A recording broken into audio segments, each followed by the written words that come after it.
Okay, folks, turn 56. We've hit enchantment level 8. We cast a whole bunch of spells, didn't find anything, I don't believe. We actually found a lake of living water with the voice of Apsu. Dark Knowledge didn't find anything, though. We dropped Astral Window on Mountains of Madness to confirm what army was here. He does have a whole bunch of shamans, of course, so we can't throw Mind Hunt at this province, but we can throw Vengeance of the Dead, which doesn't have the risk of backfiring on us. So we've got two mages, Trakan and, where is he? Finball. Both dropping Vengeance of the Dead. Finball has +3 penetration, and so does Trakan. So, +3 penetration means that he's making magic resistance checks against 15, which have a decent chance to get through. Not a perfect chance, like, you know, the odds aren't amazing, but they are odds, and he has a pretty decent chance to fail. It's only unfortunate that you can't dual-wield Rune Smashers. I am forging yet another Rune Smasher, by the way. My goal here is to end up with pretty much everybody having a Rune Smasher, all these guys, and just fucking chucking Mind Hunt and Vengeance of the Dead and whatever at the enemy. And then we can go into combat with them, of course, and use them to buff up casts of Master Enslave once we get up to that. But first we're going to enchantment. It'll be, I believe it'll be 5 turns. It may actually be 4 if we ramp up our research as fast as we can to get Arcane Nexus. And once we get Arcane Nexus, what I'm going to do is I'm going to alchemize pretty much every gem I have. In 5 turns, I'll have another 100 Astral Gems. So I will still have, you know... why did you stop casting Vengeance of the Dead? Cast Vengeance of the Dead at Mountains of Madness. I hate how people drop orders sometimes. So we're doing that. We're casting Astral Window, also you can research. We're dropping Astral Window on Sea of Woe to try and suss out if he has any Astral Mages here. I don't think he does. And if he doesn't, then of course we can spam Mind Hunt onto his Queen of the Lake in an effort to kill her. And his Sea King that's down here. We're dropping... Hegemal is pushing into Lake Fortune with a whole bunch of Great Sentries. Unless he anticipates us doing that and moves down here, Hegemal should win. If he does anticipate us doing that and move down here, then we might lose Hegemal. Because Hegemal the Mighty Knight is only lightly equipped. Ring of Regen, Frostbrand. And to be honest, I should actually take those off probably. Because if he gets into a fight, they're not going to save him. And if he doesn't get into a fight, he won't need them. So I can just take those off. He'll just have them all. And the Sea King's Goblet. So he'll be leading these 20 Great Sentries underwater. And yeah, he should be able to take that province. We're also sending... Quellan here is moving down there. And simultaneously, Robodan is going to bounce off this province. I just have him scripted to retreat, just to gain experience a little bit more quickly. And Quellan, of course, if we win this province, will gain a total of 4 experience. And then Hegemal can lead his troops over here to clean out those provinces as well. Down here, we're just researching. We're really, really cranking the research, and we're patrolling on our borders. So we're patrolling there, we're patrolling heavily here, we're patrolling heavily here, and we are patrolling heavily in Aurum. So that scouts trying to get into my land have to kind of go around the long way if they want to get there. And like I said, just cranking the research right now. We've got a little bit of thug gear built up that we haven't really assigned to anybody. We've got Domar over here. We can give him the Storm Spool so he shocks people who attack him. I would like to give him a shield, but I wouldn't really like to spend the gems on forging a shield. Well, maybe I could forge him a... Yeah, I can afford to spend 10 gems forging him a Vine Shield. That's fine. So we'll give him a Vine Shield. And then he'll be good to go. So Frostbrand, Vine Shield. We have that Black Steel Helmet on him. He doesn't really need it, to be honest. We can probably take that off. It lowers his prod a little bit. And he's got the Storm Spool, so 20 gems of equipment on a 25 gem chassis. Pretty expensive, but an excellent teleporting raider. So he can kind of drop in and slap the enemy up. Places where they don't have defenses or don't anticipate him being. So honestly, I could just have him popping around being a nuisance. Pardon the cough, which I think I may do with him. I may just have him start dropping in and, you know, smacking bitches up. Should be fun. But like I said, my main plan is just hit enchantment 9, drop that spell there, and rake in the gems, which I will then use to fuel my war machines. Arcane Nexus Once Arcane Nexus goes down, like I said, I'll alchemize everything to overcast it as hard as I possibly can. I may delay a turn or two in order to cast it even harder. And then I'll slap it down and just kind of dare people to do anything about it. In a game with this many, you know, with Man and Lothric and Satis and everybody all still kind of competitive, in a game with 4 main competitors like this, Arcane Nexus should rake me in quite a few gems per turn. And the really nice thing about it is that it works on my own spells and my own forging, so it'll give me discounts as well. Now, as I mentioned, it does not work, not Thaumaturgy enchantment, it does not work on Astral and Blood, but it works on everything else. So, you know, it should be pretty rad. Should be pretty rad. And that should be going down around turn 61, 62, something like that. And in the meantime, we're just kind of gonna... We're not going to fight Satis too hard. And we're basically going to hope that he gets distracted dealing with armies going in from other people. And that we can kind of stay out of it until the Arcane Nexus is up. So, thanks for watching. That is turn 56. I'll see you all in turn 57. And yeah, the strategy, like I said, just kind of clean up these provinces for free. If we could, killing off his Queen of the Lake and his Sea King down there, and possibly taking Sea of Woe would be nice. Maybe just wiping him out underwater. But basically, we're going to leave the big fighting around this area to Lothric, and potentially Anor Londo. So let them do the dying and killing, and we'll just kind of do the stealing free land and the spamming remote attacks. We may have to delay the Arcane Nexus if we have to spam Soul Slay really hard on somebody, but, you know, we'll see how it goes. So, see you next turn. Okay, folks, turn 57. Lothric has cast Well of Misery, which is kind of to be anticipated. I'm only surprised that they got to it before Satis did. We cast Vengeance of the Dead twice, and didn't manage to succeed at killing Om Nom Nom, unfortunately. Beyond that, we found a Labyrinth of Skulls in a remake here, so that's producing an extra death gem for us. Fantastic. Death gem income is up to 13. Gem income this game is really, really good. I am loving it. In Green Coast, our Hollow Knight wiped out the province defense, so we have captured that province as we said we would. Kemeru is up to 41 experience, and he's just going to bounce off of 2 Spruce Forest, off of 14. He's scripted to immediately retreat. So, what he should do is he should hit 14 and bounce either back to Green Coast or back to Aurum. Now, I'm doing this because actually this is a little bit risky. I'm actually just going to send him back here because I don't want to lose him to retreat mechanics, because that would be super, super annoying. He is 41 experience, so pretty soon he'll level up to his second form, where he'll be Astral 2 and Death 2, higher hit points, higher stats overall, just generally more badass. I'm moving him away because I'm afraid that Satis is going to come in and take this province, and I don't want Simaru killed if he's there. We're sending Fomoric down here to attack this province. He's just got a ring and a Frostbrand. He might be able to do it since he can buff himself and all.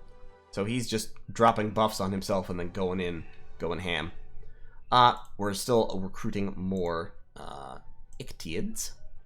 Up here, we're spamming a whole bunch of Mind Hunt onto Sea of Woe. Both of his Water Queens are here, and I would love to kill one of them. So we've got 1 Mind Hunt, 2, 3, 4, I think 5 Mind Hunts. Hitting Sea of Woe, just to see if we could fish out a kill. I think there's also a Sea King down there, so any of those would be a good person to kill. They're all high gem cost summons, and they're all quite powerful water mages as well. So what I don't want is I don't want them coming over here to attack Nariun Sea. That would be very, very unfortunate. Oh, and we've got 2 more Mind Hunts coming from there. So Astral Pearl income actually largely devoted to Mind Hunts. 14 gems devoted to Mind Hunts this turn. Gonna have to watch that because, of course, I do want to build up the Astral Pearls in order to cast that Arcane Nexus, that sweet, sweet Nexus. But in this province, we took this province this turn, Lake of Fortune, just overran it with Hegemol and Quellan. Quellan is up to 25 experience. He's going to continue adventuring with Hegemol. And it has an Isle of Ice, which gives 3 water per turn, which is why our water is up to plus 16 per turn. So yeah, good stuff. Good stuff. We're still forging lightless lanterns. In fact, we're forging 2 this round. We're also forging another owl quill, and we are focusing intensely on our research. Still on track to reach enchantment level 9 in about 4 turns. I'd like to cut it down to 3, which I think is possible, but we'll see. So, that's the turn. Beyond that, we aren't doing a whole lot. And I'll see you all in turn 58. Take care. Alright, folks, turn 58. Lothric sent us some astral gems, which is nice. Satis has claimed the Crystal Throne, so they're starting to go for it. We cast Mind Hunt a bunch of times. Unfortunately, we only got 1 kill. We killed someone named Ninana. I don't know who that was, but we killed them. Beyond that, Limni, the Queen of Lakes, resisted a couple of times. Shugoran resisted once. Bathuzma resisted once.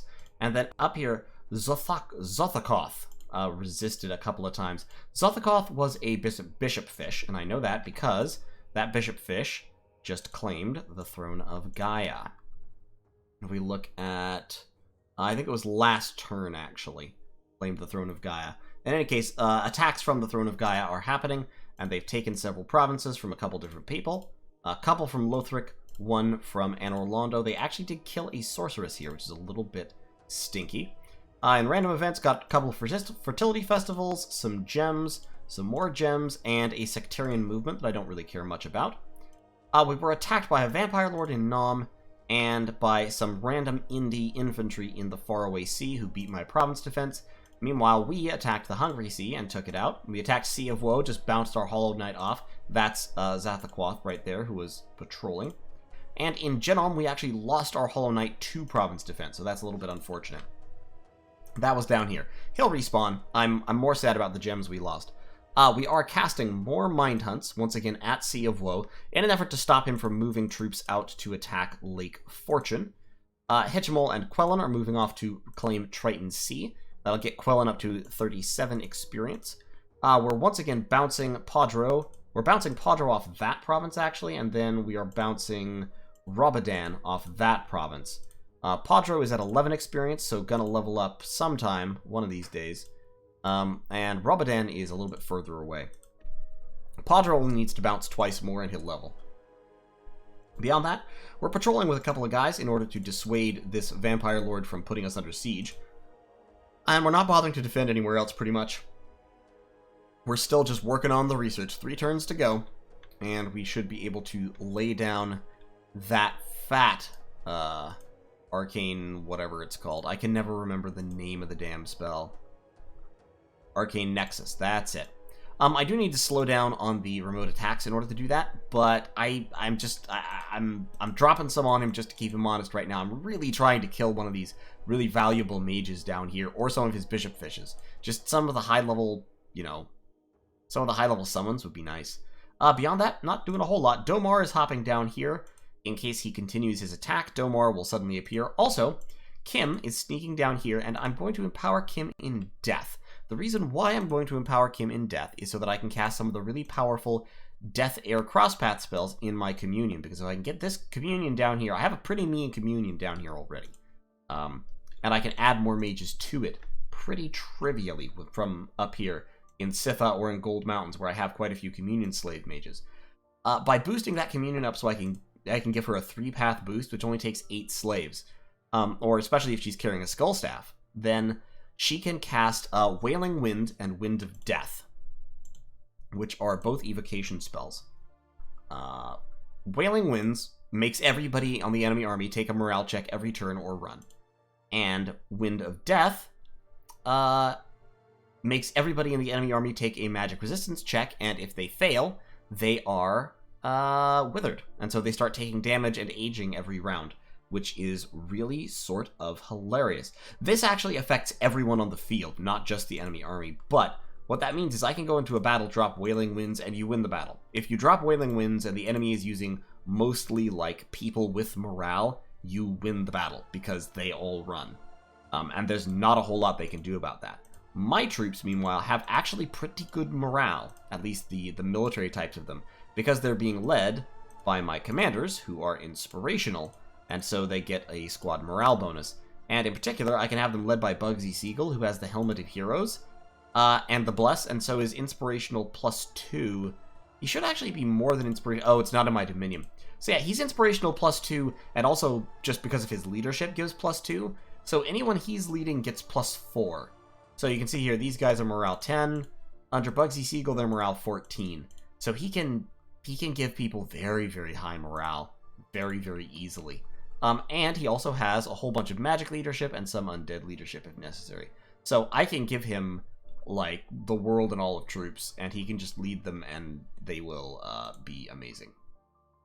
In the meantime, only people carrying boosters are still casting Mind Hunts, so I'm not throwing as many as I could, but they are high quality, and should hopefully catch 1 or 2. And beyond that, we're just, like I said, sitting and waiting for the research to go. I know this is kind of a short episode, but honestly, that's just what's going on. Once the Arcane Nexus is up, then we can plan more aggressive moves. At the moment, we're still just kind of biding our time. But once the Arcane Nexus is up, oh baby, it'll be so much fun. So, thanks for watching. I'll see y'all in turn 59. Okay, folks, turn 59. Stark is empowered up to Blood level 2. Couple more turns, he'll be Blood level 3. We cast a bunch of Mind Hunt. Unfortunately, he did manage to sneak an Astral Mage in there, so he severed the astral cords of a number of my mages, 3 of them specifically. So that's a blow. That's a definite blow. That effectively kills those 3 mages. There isn't a really good way to recover from Feeble-Minded without having a true healer, which I, of course, do not have access to. So that's 3 mages lost. Sad. Very sad. It happens, though. We've manifested a whole bunch of vitriol. In Green Coast, we got hit by a Wraith Lord who took the province. We bounced off Sea of Woe. Lake Fortune, we got attacked by this Bishop Fish, leading 55 mermen. Alluvia, we got attacked and beat him with the help of the Soul Warrior. Did I name this Soul Warrior anything cool? No, he's just Domor. I'm going to rename him something. So, yeah, they charged in. The Soul Warrior teleported in, started killing people. With his Vine Shield, his Astral Shield, his Luck, his Ethereality, all that stuff, they really couldn't do anything about it. Unfortunately, he did manage to rout the, my troops, but I then killed everyone. So, worked out well. Also, I get these Ictiid Shamans, which you don't actually see in most games. Kind of cool. They're just little pathetic Water 1 mages, but, I mean, hey, Water 1 mages can cast Frozen Heart, you know? Better than nothing. In Nom, we bounced Ironwood Forest, Vampire Lord attacked us, and in Triton Sea, we conquered the Sea Province. So, this Vampire Lord is kind of hop-skipping and jumping around, which is fair. Like, I can't really blame him for that. Padro is moving out to level up. We've got a whole bunch of troops now, but what we need is something that can kill Vampire Lords. So, like, Frozen Heart, something like that. So, we're gonna script this guy to cast. Yeah, I think he's going to cast, first of all, Liquid Body, and then spam Frozen Heart.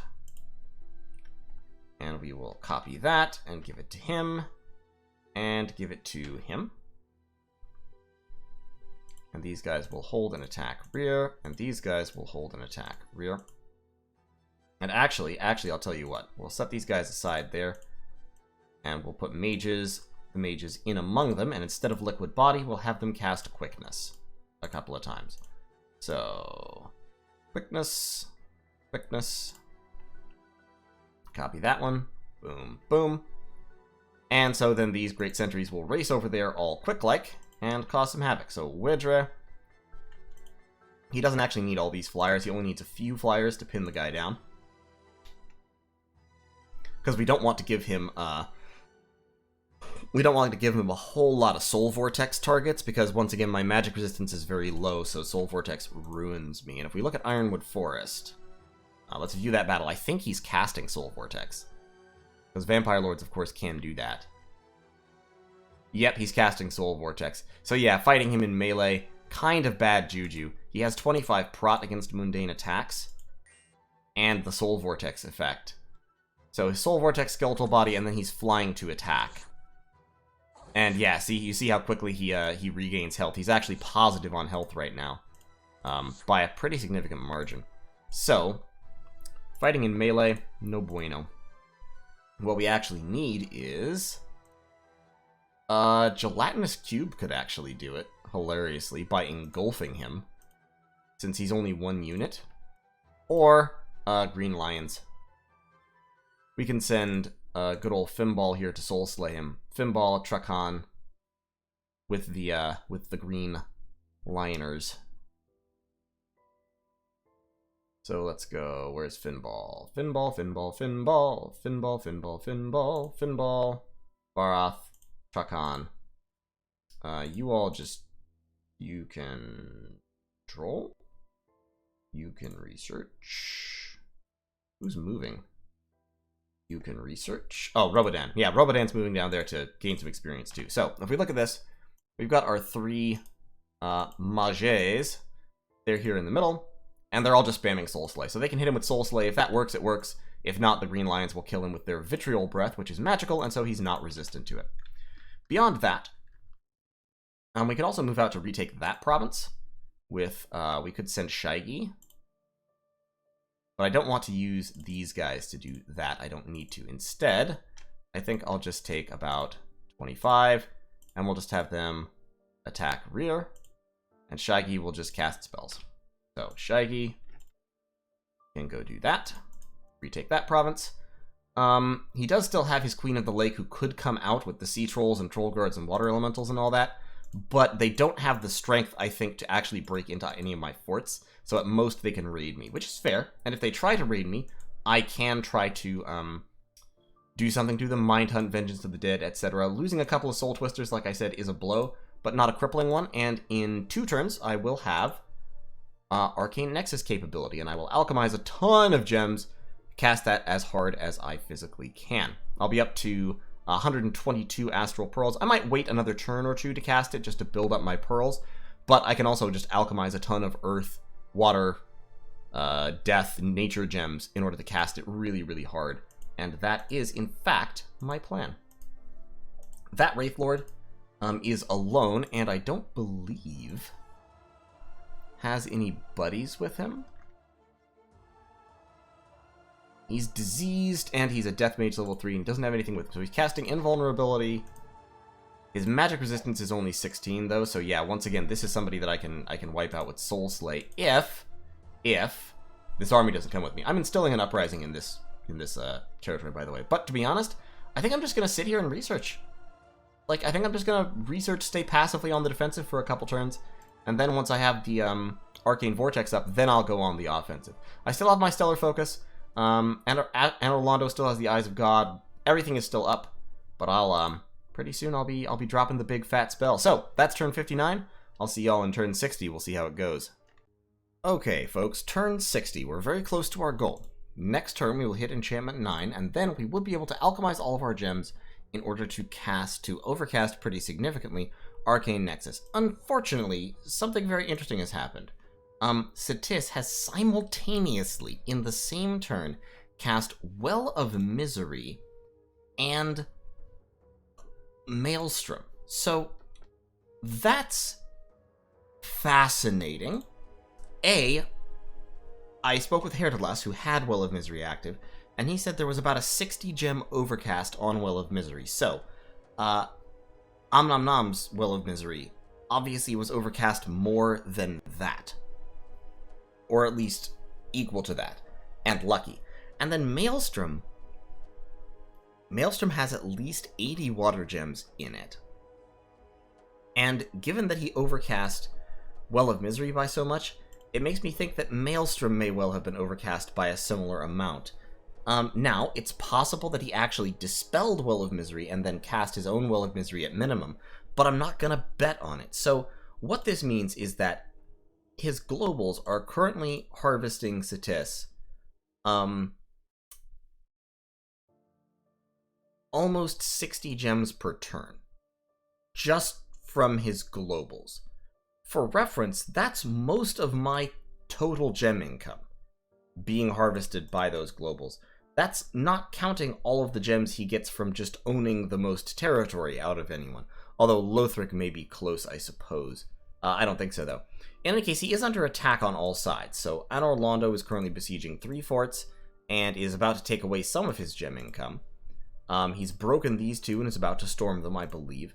Satis is sort of falling back. He's kind of in defense mode, which is good, but I'm very worried about all of this. His Wraith Lord is running around attacking places, which is fine. I'm researching. I'm gonna try to basically just push past all of this that he's got. I do have an army here with almost 700 siege strength, so I could drive in and probably take the Throne of Death away from him. Potentially. He's got a lot of defense here, including a number of Marsh Masters and high wall integrity. And I would have to commit a bunch of gems to do that. I don't want to commit gems right now because I want to get Astral Nexus or Arcane Nexus up. It's looking like I'm going to have to overcast that by a lot. Like, a lot. So I don't actually have, because Arcane Nexus, of course, requires that you be Astral 8 just to cast it, and then it costs 150 pearls. Next turn, I'm going to have 113 pearls at my current level of expenditure. So I would then have to alchemize to get another 40, which I can do, but that's not going to leave me with a huge overcast. So I'm going to have to wait another turn or two of not spending many gems. And then I'm going to have to cast it with, like, over 200 gems, just to be pretty certain that I've gotten it. I put this Ring of Regeneration on Yithanon the Soul Twister in order to keep him from dying, because otherwise he is dying of disease, which is very unfortunate. I also need to be... and I think it's because of the Satis's Dominion pushed on here for a little while. I've got Timaru, who is close to leveling, like very close actually. He's within 6 experience of leveling. So Timaru is hopping down here to reconquer this province, and then he'll either go over here to reconquer this province or something. In any case, he's moving there, and then what we're going to do is we've got Gabrusius. Gabrusius has this huge army, which has mostly pretty high map move. Map move 14. Well, no, he's slowed down by the minor bugs. The Hallownest Lancers have double siege strength, and Gabrusius himself is currently 52 siege strength because of his Gate Cleaver. So what I could, and what I'm contemplating doing, is just assembling specifically every Hallownest Lancer that I have in Gabrusius's army, and sending them to break the fort, which they could almost do by themselves, I think. We may need more Hallownest Lancers. We're recruiting minor bugs right now. But I could be recruiting Hallownest Lancers, which would give me less siege strength overall, but a lot more mobility. So I think I'll probably do that there. Yeah, and then I've got Dolgad as well. So Dolgad's got another 30, which is another, 70 or so. And he's hopping down that way. And then up here, I've got another 62. So Manvale is also going to hop down here. He's going to pop down there. So in a couple of turns, I'll be able to literally just land so many Hallownest Lancers on Nenhaboa to just break the fort in one turn. Now, I won't be able to take the fort because, of course, he's got a big army stack there. But I could potentially take the fort of Andoria. So what I think probably the strategy here will be is I break the fort at Andoria and besiege Nenhaboa. They've got good province defense, so I'll have to send some actual troops to do that. But if I can besiege Nenhaboa and break the fort at Andoria simultaneously, which I think I could actually do next turn, then I might be able to successfully assault Andoria. Now, unfortunately, he has armies here that can cross the river, because Satis has that capability. Most of their units can cross rivers because of swamp survival, I think. I believe that lets them cross rivers. That was the wrong button. No, it's swimming. Most of their units have the swimming ability, and that's what lets them cross rivers. Yeah, I knew they could cross rivers. I just forgot what it was that gave them that. Okay, so yeah. So unfortunately, I would also have to lock down Carian. So I'm going to have to spread myself a little bit thin in terms of flyers. But I can do that if I have to. If I have to, I can lock these two down, take Andoria. That will give me, like, a foothold. That will give me a start. Getting rid of this province would also be fantastic, because this province is providing a lot of pearls and a lot of death gems to him. So, air gem, pearl, death, and pearl. So 2 pearls, 1 death, 1 air. 2 pearls, 6 death, and 1 air. 9 gems out of this one province. Taking that away from him would be amazing.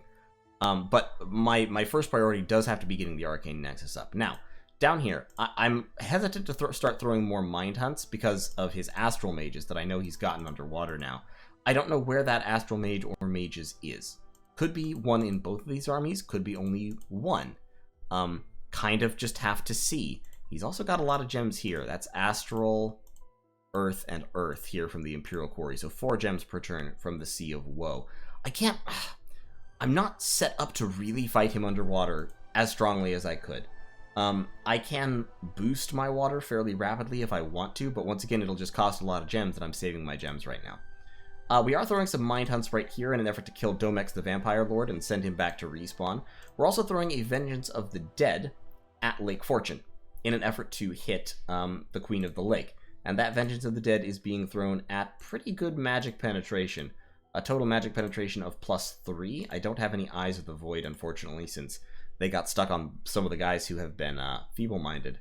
And he's wearing a Starshine Skullcap as well, which is nice, although not necessarily relevant. I actually have the research to cast Lichcraft. I don't have the death level to do it yet. But I can get there. I can definitely get there, because if nothing else, I could empower Alethus twice. But I do have a lot of death income. What I'm worried about is that this army is going to roll down here to Narian Sea and take away a whole bunch of my death income. So what I've done is I've cranked the PD up to 22, which gives me a bunch of Ictiids with nets, and also gives me 2 Ictiid Shamans who will spam Frozen Heart. I've got Domar sitting here with his gear to attack rear, and then I've also got Hegemol and Quellen moving down here. Now, none of that is actually going to do the job if his Queen of the Lake just spams water elementals. That's the biggest problem, and that's why I'm thinking that I may just want to retreat, but I'm hoping that he'll either split his army or actually send his army over here to the Hungry Sea. I'm hoping he doesn't know how many sites I have in Narian Sea. The only way he would know is if he's moved an Empoisoner through here, because Empoisoners are spies, I believe? Are Empoisoners spies? No, Empoisoners are not spies. So he actually, unless he's deliberately cast a scrying spell on this province, he shouldn't know that it has a ton of sites in it. Because I found those sites after I took it away from Aurum. Okay, so that would be nice. Because this is 5 of my 13 death gems. This is almost half of my total death gem income is just this province here. In any case, but if he moves down here and there's no Astral Mages, unless he's got them wearing, he could have them wearing Shade Mail, but that would be another pretty big item commitment. It'll be a gamble mind hunting him always, but I may try to mind hunt this army if I don't see any Astral Mages, just to see if I can kill the Queen of the Lake. If I can't, then I just kind of have to hold on and wait for combat, because once I get into combat, the Soul Twisters can do some real work. But for that, I'm going to need, as always, some more research. So, that's turn 60. That's going to be it for right now. As we can see, so the war is starting to progress. Satis is under pressure, mainly by Anor Londo right now. Anor Londo is just going ham on him, and has the King of Banefires out, so very nice. Lothric, haven't seen much from them yet, but they're working on it. We can see here, Satis is attacking Lothric with Wraith Lords. Anor Londo is rolling in with their giant armies. They've got a few, actually not many mages in this army, mainly just troops. Once again, only 1 mage in this army. And that was the King of Banefires coming in there. Well, I wonder how has he geared the King of Banefires? Only fire boosters. Just 2 fire boosters. That's interesting. And no gems. This guy has a 3rd eye. That is fascinating. Oh, so he's got the fire shield and the Banefire shield, and then he just Skella spams? Well, why is he wearing 2 fire boosters? I mean, I guess to improve the damage of his fire shield, but that seems like a huge waste. And dangerous, because this is an expensive item. And it also imposes exhaustion, so Antrax is going to be a bad fighter while he's wearing that. That's an interesting choice. I'm not sure what I think about it. Actually, I know what I think about it. I think it's a bad choice if you're going into melee. Now, if he wants to cast Living Fire as his combat tactic, that makes total sense. Unexpected events, I've got a monster boar that I don't really care about, I've got a fertility cult that I don't really care about, and I've got some gold, which I do care about. I've killed another couple of Mannish Royal Foresters. He really needs to stop sending them through my territory. I've got Fomoric down here, and I've got more of my Hollow Knights promoted in Grey Mercs. That is Padro here. Padro is currently researching. I'm going to drop my Astral Window on Cetis, actually. And Padro is going to charge up there. I don't think he can win this fight against militias and knights, but I can at least have him retreat. Like, anytime you have a Hollow Knight, you might as well have them do something. Also, I've got actually quite a powerful army here in Grey Mercs, so I can start moving that army out. We've got Melbon, who is a pretty good commander due to my Bless. So I can have that. And then I can have one of my priests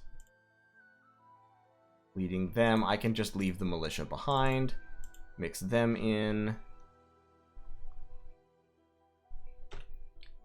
Actually, I might as well have you cast spells. Just cast spells. I don't really care which ones. And similarly, cast spells. Don't really care which ones. We can get these guys up ahead. These guys can be set to attack rear. And so this army could actually do some pretty decent work as well.